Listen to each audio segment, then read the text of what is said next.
Hi friends, welcome to Moments of Hope. Thank you for joining us today. My goal is to share a story that inspires you and helps you and ultimately draws you closer to God. Before I start though, I just want to encourage you, if you haven't already, to download our church app.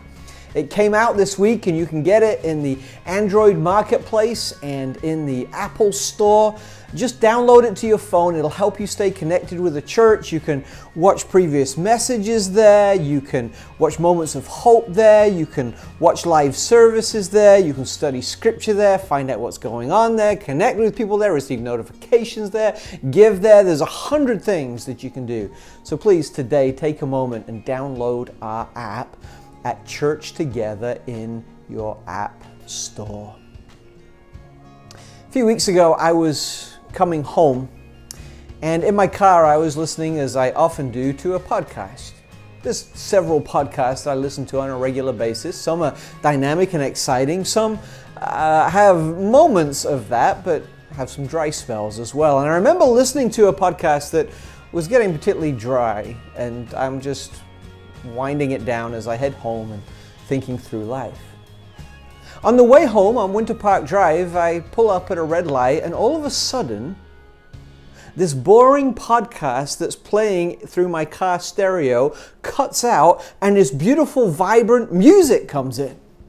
I'm like, where did that come from? What's going on? And I look around and I look at my dashboard, and it says, Tracy Searles' phone has connected with your car system. I'm like, that's odd. I'm driving alone. She's not here. Her phone is with her. And I looked up through the window, and Tracy's car was right in front of me. And I was close enough to Tracy that her phone's Bluetooth was being picked up by my car's Bluetooth, and her beautiful, fun, energetic music had overpowered my boring podcast. That's pretty cool. The more I'm connected to Tracy, the more life she brings to me. The traffic light turned from red to green. She accelerated. She put some distance between her car and my car. And as there was that distance, our phones lost connection and my boring podcast came back.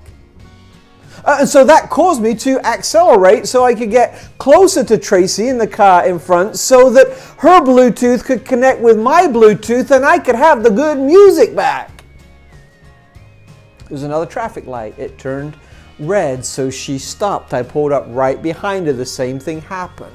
Our Bluetooths connected, and her beautiful music drowned out my boring podcast. It happened a couple of times on the way home.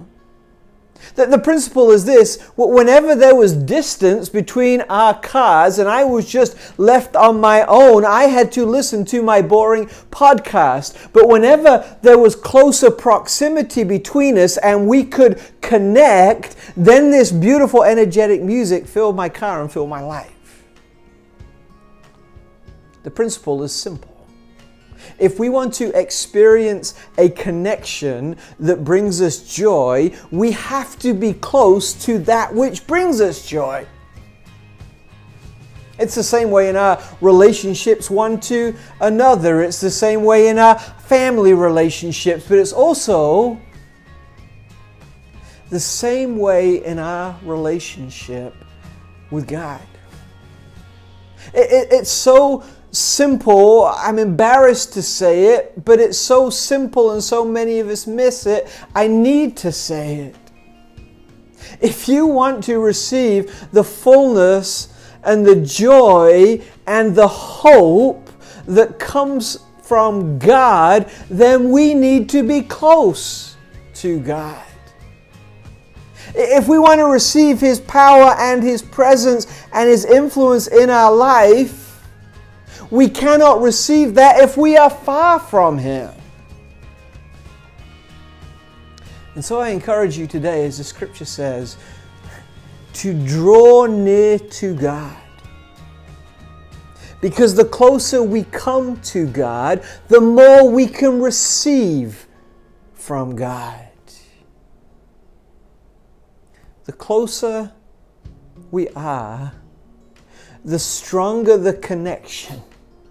And the stronger the connection, the more of heaven's joy and love and life and peace and patience we receive. Today's moment of hope is real simple. Today, pull your car closer to God. Start riding God's bumper so that in your life you can hear and receive the things of heaven. There's an old saying in Judaism. It was a blessing that said, "May the dust of your rabbi always be upon you." And that was an encouragement that we must walk so closely with our rabbi that when he kicks up his feet, the dust that flies up then lands on us. Because where there's closeness, there's connection. I hope that you have a great day. I hope that this story has encouraged you. I hope that today you would draw close to God so that you can be in greater connection with God. So that you can receive and live and experience the things and the fullness of God in your life. Take care. Stay safe. Wear a mask. Join us on Sunday. Download our app. And may God bless you.